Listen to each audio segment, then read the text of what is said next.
Assalomu alaykum hamma otbozlarga, tomoshabin aka-ukalarga. Bugungi sotuvimizda Afg'on nomli otimiz zoti Slaska bo'ylariga keladigan bo'lsak, 1.68, 4 muchasi soq.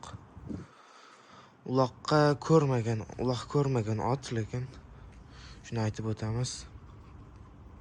5-6 marta uloqqa borgan. Nima tashamagan, prosta yoshlari 8da, bu bahor 8ga to'ladi. Ikkita oyog'ida taqasi bor.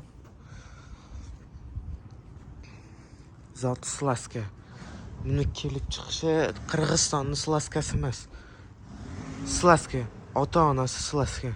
Otasi ham, onasi ham Slaska. Toza Polshadan kelgan ot. Akaxonimizdan olgandik. O akaxonimiz ham 40 mingga olib bergandilar.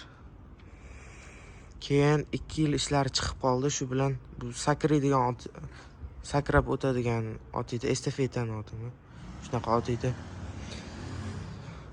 Undan keyin 2 yil ishlari chiqib qoldi, ot semirib ketdi. Keyin ot 6 yoshdan keyin bizni qo'limizga o'tdi.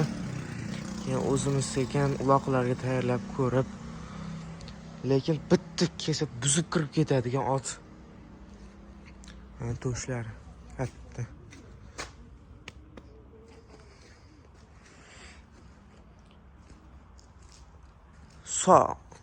Tarbiyasi zo'r.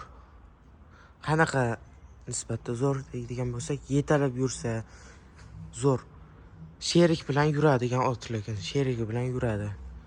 Qamchini ko'rsa, lekin oldini ko'taradi. Lekin buzib kirib ketadigan ot, kirsa buzib kiradi. Uloqlarga hali 5-6 marta olib bordik, hali solganimiz yo'q, lekin mana oladiganlar bo'lsa, narxini $11,200 deb baholadik. Tushib beramiz.